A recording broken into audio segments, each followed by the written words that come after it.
Going to talk about today. Okay, so one of the things we're going to talk about today, and I actually did a blog post on this. So I'm going to try to be writing a little bit more this year. Jason Sturgis, I see you. Noah Siegel, Delano C, Matt, Sarah, good to see you guys. Okay, but on lacrossegoalietips.com, I wrote this blog post today. Should you weight your lacrosse goalie stick to get faster? We're going to talk about it now. Okay. But if you want to check out the blog post, there's some good stuff there, and we'll talk about it here. So this comment came up in our group at the Creating the Lacrosse Goalie of the Future on Facebook, and this is a question I get like every season, and it's a question that's old as I am, probably older. And in the blog post, I got a little sensitive because I'm like, this is like the lowest level of coaching thinking that there's there. It's like, okay, if you're moving a thing, if we just make that thing heavier and then you try to move the normal thing that's not as heavy, you should be faster, right? You would think, but it's not necessarily true. Okay.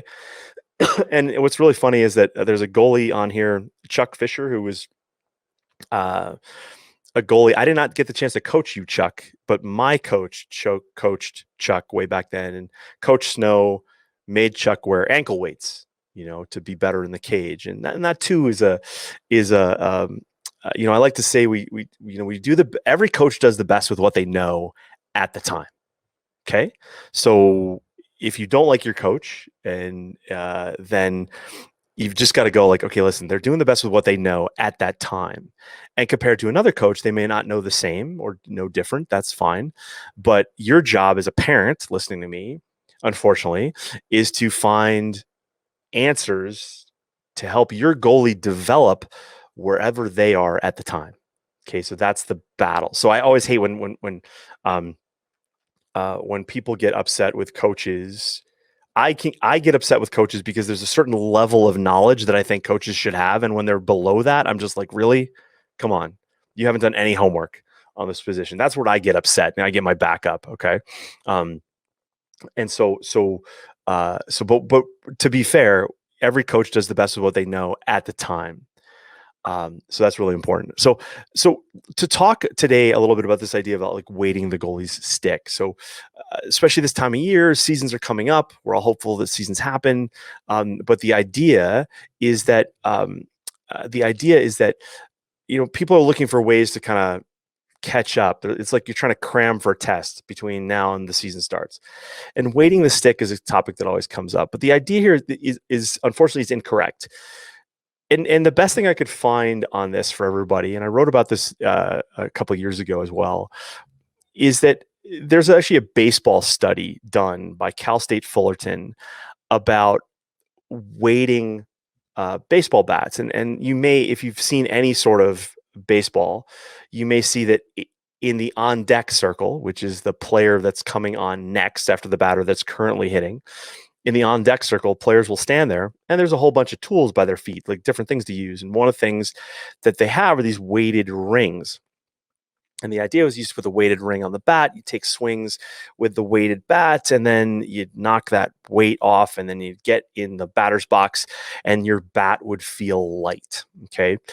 Now, not arguing at all with the sensation that the bat feels light, but what the study actually found was that swinging a weighted bat actually disrupted technique, and it actually caused the batter to swing slower. Like obviously with a heavier bat, you would swing slower, but then when they actually got into the batter's box with their normal bat, their swing speed actually decreased. Okay.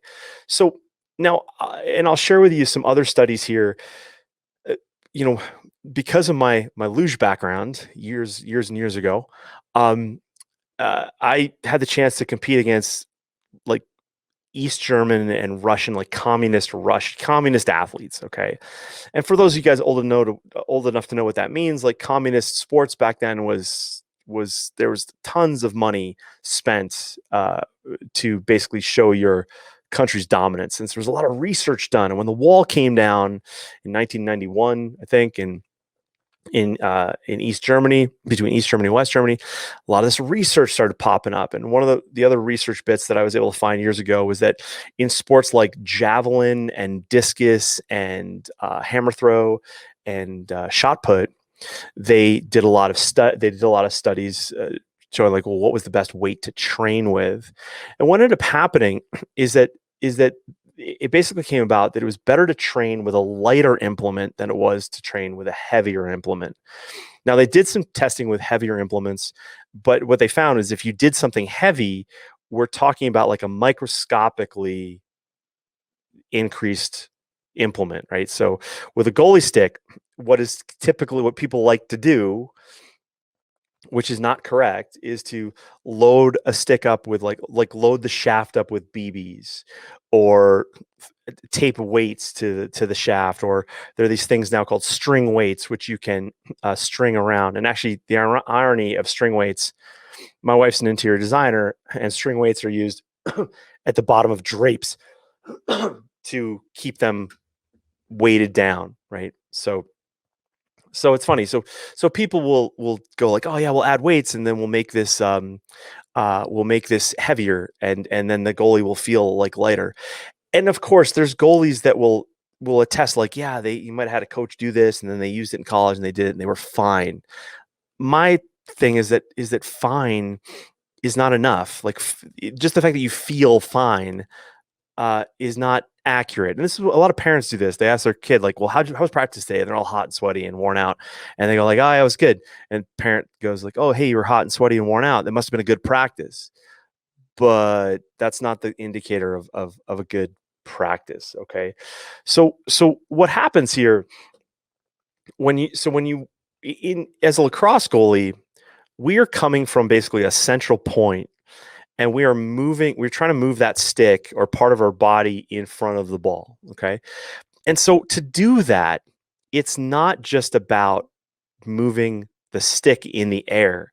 It's about applying force. And so that force application comes from the ground all the way up through your body, through all those joints and connections and tendons and ligaments and muscles up into the hands. And then from that, we're moving the stick. Okay. So when people ask me like, how does my goalie get fast hands? I'm like, they get fast hands by like squatting. Like they get fast hands by learning how to bench press. There's a little bit of an inside joke in the strength conditioning community when someone says like, how do I get better abs? Squat. How do I get faster on the field? Squat. How do I improve my vertical jump? Squat. How do I get bigger biceps? Squat.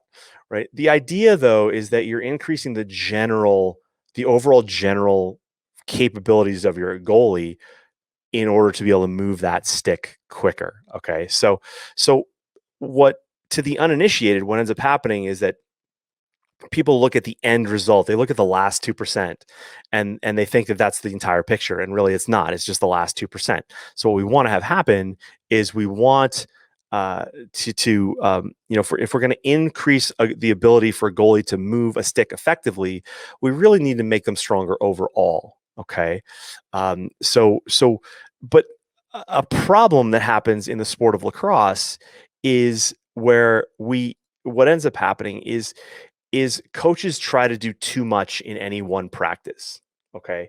So if a coach thinks that, and this is true, back when, my generation of coach, when we all went to high school, we got out there, we did a little bit of sprinting, we did a little bit of conditioning, we did some push-ups. And if our coach didn't, was a real hard ass, we did a lot of that stuff. And then we practiced. But what we know now from a lacrosse goalie, perspective is that your lacrosse goalie is the most explosive athlete on the field. Okay. And they need incredible amounts of strength in their hips, and they need a bunch of flexibility to be able to get down on a ball, get their stick down to make a save, or to move explosively and drop to their knees or get their foot on a ball, things like that. So you have to understand that, again, we don't want to focus on that last 2% because we're wasting our time. It's not the biggest bang for our buck. And when you look at like the baseball studies, and when you look at like communist East, Russia and East Germany and their studies, you realize that weighting the implement is not the best idea to move quickly, okay, to move efficiently, okay. Now, this might surprise people when I say this, but a lacrosse goalie, there's a certain level of technique involved, right? Obviously, there's technique to identify like, okay, the ball is going off stick high, and there's a certain amount of awareness that an athlete needs in order to move efficiently to that point, okay. But we also have this massive stick that we're moving, right? It's a big area like to move, like a baseball glove or a catcher's mitt for a catcher, and or a hockey goalie, like a catching glove for a hockey goalie. This is why I don't do drills like uh, where you turn the stick upside down and you just move the butt end of the stick to the ball. Like we don't need that, in my opinion. We don't need that level of eye hand coordination. What we're doing is we're seeing the ball leave a stick, we're identifying where that ball is going, and then we're moving to that space. We don't have to complicate it any more than that, but a lot of coaches do. And so in practices, what coaches do is like, oh, they wish their goalie was, for lack of a better term, in better shape, like stronger. So like you look at a young goalie and you wish they were bigger, faster, stronger. You work with a heavier goalie who is slow and overweight, and you wish they were skinnier. It's just you work with a skinny goalie and you wish they were more muscular. Like it's just normal to think that way.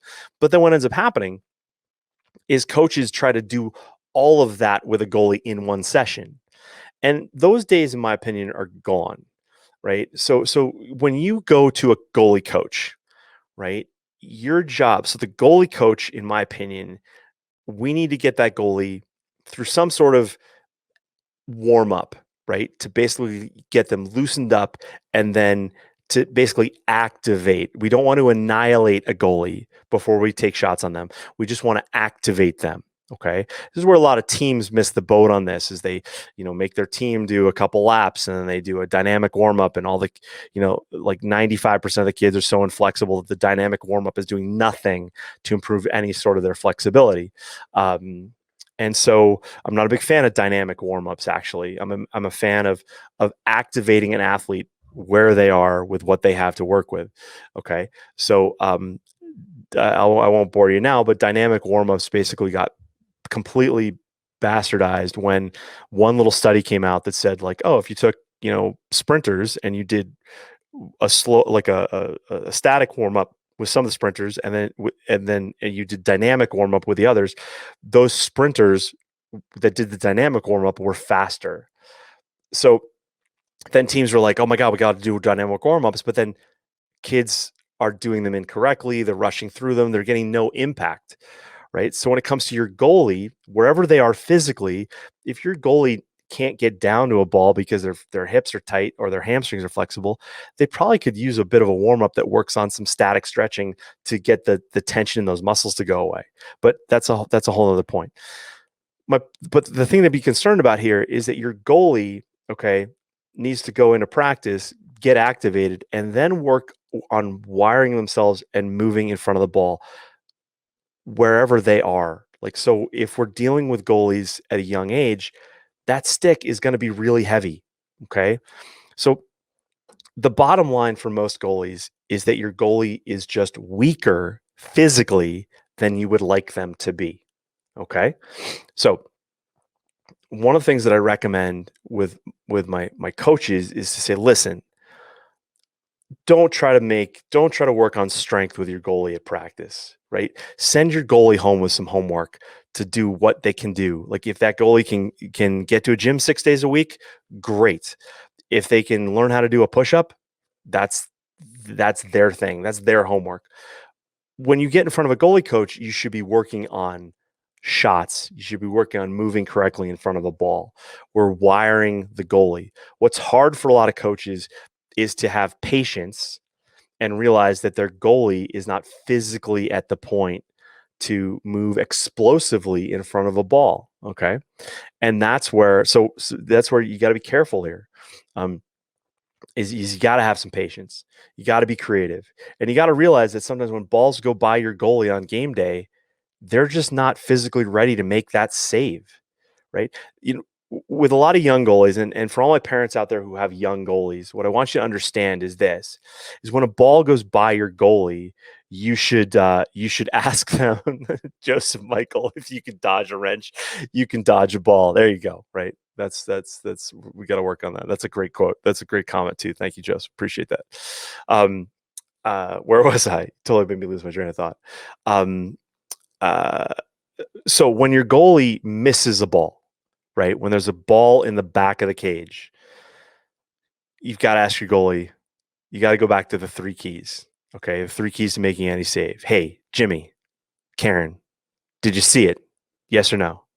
And usually what they'll tell you is they saw it. Okay. And then the question is, did you know where it was going? And that's where for a young or a new goalie, they might go like, no, I had no clue. No clue. Right. If you've got a D1 prospect goalie and they get faked out of their shorts on some weird game situation in a tournament, and you ask them, hey, did you see it? Yeah, I saw it. Did you know where it's going? I had no clue. Right. It can even happen at that level. Right. But when a goalie understands, like, okay, I knew where it was going, then usually what happens is in the third key, did they move in front of it, efficiently and effectively? The answer there is maybe. Right, because maybe they did see the ball going off stick high, and maybe they did know where it was going, and maybe they did move their stick there efficiently, but it just happened like molasses. Okay, that's okay. You got to really tell your goalie, listen, man, it's all right. That's going to come. Okay, it's going to come. Right. We've just got to either kick Mother Nature in the butt by getting stronger physically, or we're waiting for a growth spurt. I had a goalie I worked with a couple of years ago who was a junior in high school and just hadn't hit their growth spurt yet. Dad was tall. Dad was like 6'2". Mom was like 5'9". So everything was pointing to this kid was going to grow, but just didn't have the growth spurt and didn't get it their senior year either. Ended up going to college and finally stepped on college campus. And then Mother Nature said, okay, here you go. So you gotta keep those things in mind. There is a level of patience, which needs to be exhibited by everybody. Okay. So one of the things I just wanted to talk about here was like, if we were actually going to load a goalie and so adding some sort of resistance to the movement of making a save, that can actually be helpful in helping a goalie identify what they need to work on. And so now the best way to do this, okay, the cheap way to do this is to get like a piece of bungee cord and attach it to like a tree or a fence or whatever, but it has to be coming at the right angle. So a goalie's stick moves on a plane. Like imagine if they had a pane of glass in front of them, right? So if I'm going to move to my off stick low side, I would take a bungee cord, I would attach it to to my stick, and I would run that bungee cord opposite the direction that I would be moving. Okay. Now, there is some benefit to something like that because if I move down, I'm going to move, I'm going to feel parts of my body that are weak for the thing that I need to move. Okay. What people make the mistake of is they hook up a bungee cord to a stick and they say, oh, move quickly. And then it's just a gong show, right? Kids move sloppily. They don't move correctly. And then it's just, you're not moving efficiently. And when you're trying to react to something efficiently, creating any sort of sloppiness is a bad idea. Okay. It's why pitchers don't throw weighted balls, right? It's because we're going to over strain the rotator cuff and we're going to ruin just kind of that fine release point of just trying to, throw a ball accurately. That's what you just don't do that. So what I want you to do is understand that, that the idea here is like we could load a goalie. The other way to do it is you get into a gym and you get a cable, right? You get some sort of a cable unit, and you can have a goalie move in that full range of motion and feel, oh yeah, I really feel that through my core, or I feel I feel my right ankle giving way. right? That can be helpful because, again, moving to a ball comes from it, we're basically applying force through the ground, up through our body into that stick. Okay. So, Coach K, I see you, but I can't get you on IG because then nobody else can see you anywhere else. So, if you want to send me, if you want to comment, go ahead and I'll cover it. I'm happy to answer the question, but I can't just logistically, I can't make that work. Um, um, so so there can be some benefit to loading in terms of going like, okay, but that being said, you don't make a goalie faster by just loading those moves. Okay. And this seems really counterintuitive.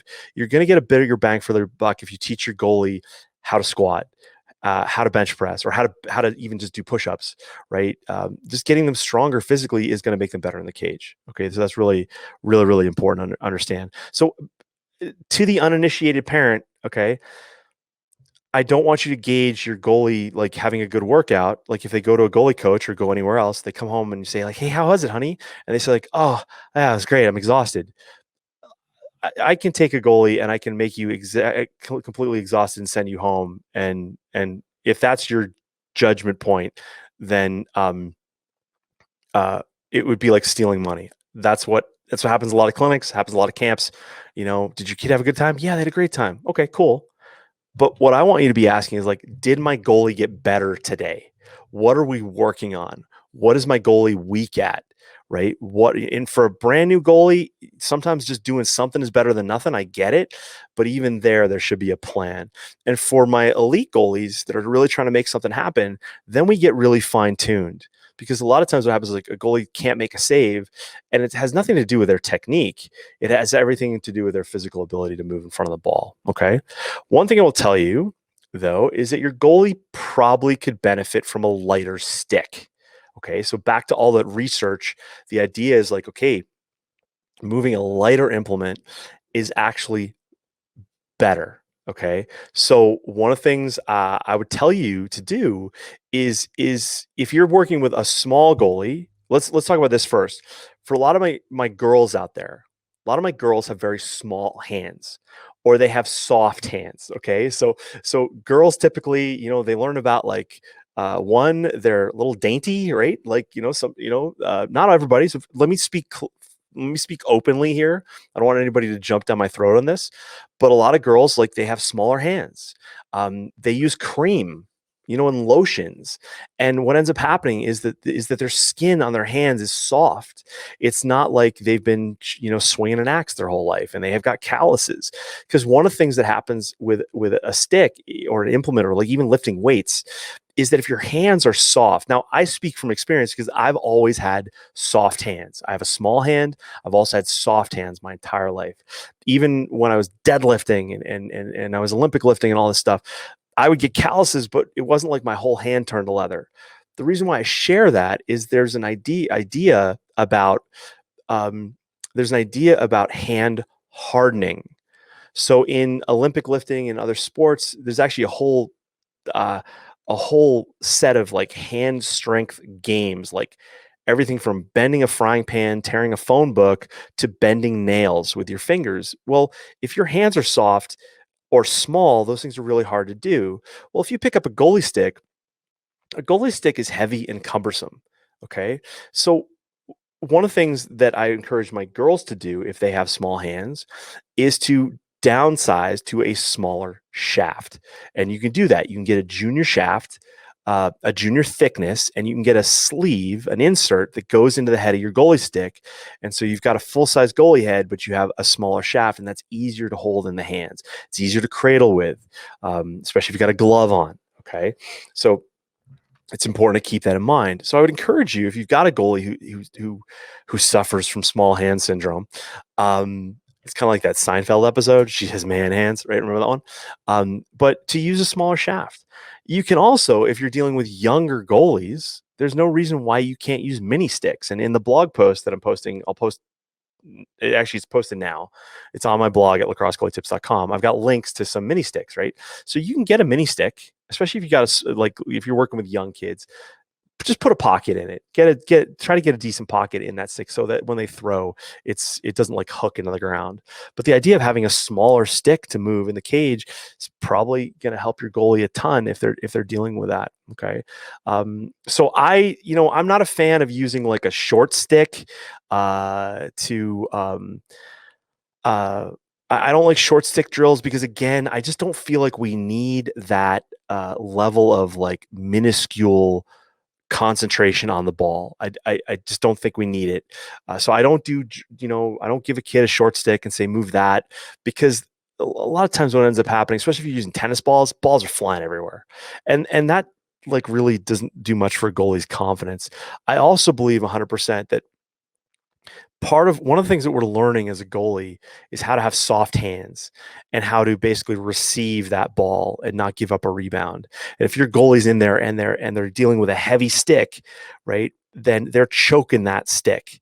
They're choking that stick with their hands because it's just heavy, right? It's another reason why when you weight a stick, if you weight a stick, that stick is now heavier. It puts even more tension in the shoulders, and basically gravity is pulling that stick down. Right. So we're really only challenging the front of the deltoid and we just don't need that. That's not what we're doing. Because ultimately, if we're exploding to a ball like off stick hip, to get there, that's a rotation through the core. It's a pec movement. It's a rotate. It's like I can bore you all day with all the technical stuff, but it's just not the right way to do it. Okay. Um, uh, so your goalie probably could benefit from a lighter stick, possibly overall. I've also got some on that blog post at lacrossegoalietips.com. I've got some links to Savage X Lacrosse. Again, no affiliates. You can get like we've got a lot of people on here who love Savage X. You're like $40. You can basically get a titanium alloy that's light. It's going to last you forever. It's really, really, really good stuff. So, Coach K, I see you. Thank you. Parker Lee, I see you. Lacrosse Dad, I see you. Again, if you're checking in on Facebook or anywhere else, please leave me a comment so I can let me know where you're from. A lot of people, I got a lot of lurkers here. You guys got a lot of lurkers. Like to listen, don't like to comment. I get it. It's all right. Don't let anybody know you're here. We don't want people to know you're here. So Bob McGee's in, Sherry Wilson's in, Jim Beardmore.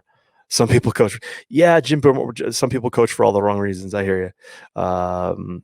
Joe Rose, glide board. Okay, so let's talk about this real quick because this is really away from a stick, right? People don't think that this makes any sense. But again, this goes to just making your goalie stronger, right? So if you're stronger in the hips, one of the ways to do it is set up a slide board in your house. Okay. Now we've got at inside our group at Creating Lacrosse Goalie of the Future, we do have a thread on that, I think, Joel, right? So that's a really good one. Go Red Sox. Thank you. Appreciate that. Born and raised in Boston. So we're that. I put on weight to, who wrote that? I put on weight to make me run faster as a ref. Can you please clarify that statement? Because that's kind of weird. That's just kind of really strange. I don't know who that is. Sorry, I can't see your name. All right, what's going on there? Okay, so sorry. I don't know if you're being sarcastic or not. The other thing to consider here, guys, in terms of, oops, I just lost my page. Where is it? There it is.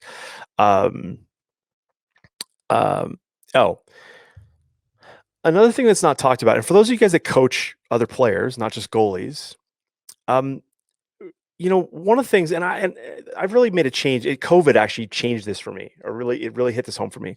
So what do we say when COVID started? We were all like, "Oh yeah, get out there, get wall ball every day. We're gonna make this work. We're not gonna lose anything. We're gonna be super smart, and we're just gonna no rest. We're gonna wall ball every day." And I've seen goalies do wall ball like pretty much every day since COVID started, and their form with a stick in their hand still sucks, right? And so let's just talking not necessarily about making a save, but learning how to actually throw and handle a stick requires finger strength. Okay. And this is something that no one really talks about, right? What I've seen happen is I've seen goalies, especially who have a stick in their hand and it's heavy for them. You can just tell looking at them, that stick's heavy and they don't want to cradle with it because the whole thing is just so heavy. I'm going on the record as saying our goalies don't need wall ball as much as they need to learn how to cradle and fake and dodge and manipulate that stick in their hands. Okay. And then what then goes back to just busting it's Slap Lapham. Hey, buddy, Greg Lapham. Thank you. Appreciate the comment. That's awesome. Miss you, buddy. Where you been? So one of the things to hey there, Shep. One of the things to understand is that when we move, okay, when we move, is that we're using different parts of the surface area of our hand, right? And when you see, if you watch like a I don't know, like a Paul Rabel video, and he's throwing barehanded. You'll see that stick is in their hand. It's in their fingers. It's not in their hand. And so developing the finger strength with which to do that allows any player to be more nimble with the stick and to be able to think. Because if your goalie is trying to manipulate a really heavy stick and they're choking that thing, then they're not going to be able to move it effectively. And so but a kid can spend an hour doing wall ball and never change where that stick is in their hand. Okay. But what happens when we get them on a field? Well, we may need them to look right and then readjust and pass left, or make fake a pass to draw everybody over and then turn and pass the other way. Or worst case scenario, they get stuck out of the cage because your team sucks at clearing and nobody's in the right position and your goalie's getting hounded by some fast attackman or attack woman. And that goalie's got to manage a face dodge or a toe drag, you're not learning that by doing wall ball. Okay. So I'm going to encourage you that I'm going to say this. I'm going on the record right now. Your goalie will probably get more out of 5 to 10 minutes in their bedroom in front of a mirror or in the bathroom, learning how to fake and cradle and face dodge and throw a fake pass and do all that stuff. They're going to get more out of that than they will from 20 minutes on the wall or an hour on the wall. Okay. All right. So there you go. All right, guys. Thanks for watching. Thanks for listening. Wherever you are, do me a favor, hit the like button. Please subscribe. Leave me a comment. Really helps the algorithm. And in exchange, I got a bunch of freebies for you if you want it. Head over to lacrossegoalietips.com and lacrossegoalieuniversity.com to get all the freebies I put out there for our lacrosse goalies. And when you're ready, head on over to athletespecific.com and grab my free automatic negative thought download. Right, great for athletes of all sports. Thanks for watching again. See you soon.